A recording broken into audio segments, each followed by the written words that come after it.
আজকে আমরা বলে যাচ্ছি, আপনি শুনবেন না, এটাই স্বাভাবিক। আপনাকে 1000 টাকা জরিমানা আরোপ করা হলো।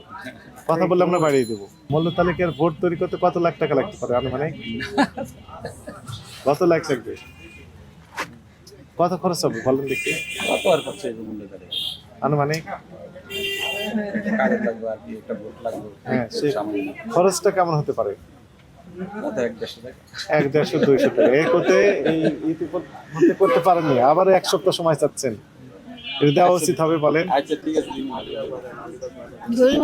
কবে দিবেন? এক সপ্তাহ দিলে খাইয়ে দিন। 1 সপ্তাহ আপনার সময় আমাকে দিতে চাচ্ছি না, আচ্ছা দিন। আজকে দিতে হবে, আজকে দিন। এক্ষুনি দিতে হবে। এখন ঠিক আছে, মালিকের ফোন দিন।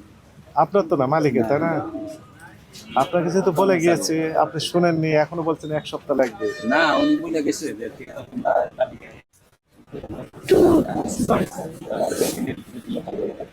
আপনি কতবার তো জরিমানা হয়নি, বলে গিয়েছেন মৌখিকভাবে, তাই না? গতদিন তো বলে গিয়েছেন শুধু মৌখিকভাবে, আপনি শুনেননি। আজকে আমরা বলে যাচ্ছি, আপনি শুনবেন না, এটাই স্বাভাবিক। আপনাকে 1000 টাকা জরিমানা আরোপ করা হলো। কথা বললে আমরা বাড়িয়ে দেবো।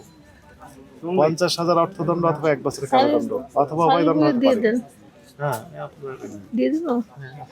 এই আমারটাতে দিয়ে দেন। এই জন্য আপনাকে এই জরিমানা করা হলো 1000 টাকা। এটি সতর্ক।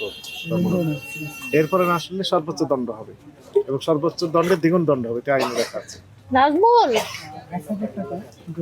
নাজমুল 1000 টাকা জরিমানা হচ্ছে। এই চীনের 2 রকমের চীনা দেখতে জরিমানা পাচ্ছেন, হচ্ছে 1000 টাকা।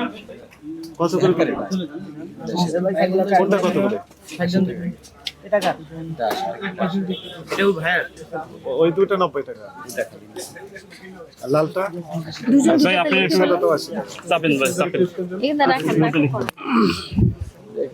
রমজানকে কেন্দ্র করে বাজার মনিটরিং পরিচালনা করা হচ্ছে। এরই অংশ হিসেবে ঢাকা মহানগরী তো 10টি টিম কাজ করছে।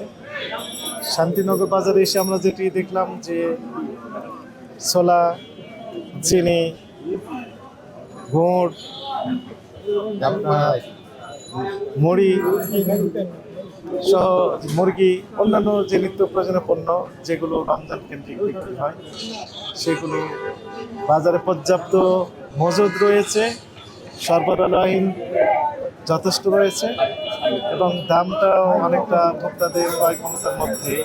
অর্থাৎ প্রথম রমজানে যে এই সকল পণ্যের যে দাম ছিল, তার চেয়ে এখন আমরা দেখছি কেজি প্রতি 5 থেকে 10 টাকা কমেছে। অর্থাৎ এখন এই সকল পণ্যের সরবরাহ বৃদ্ধি থাকার কারণে মূল্য ক্রমহ্রাসমান।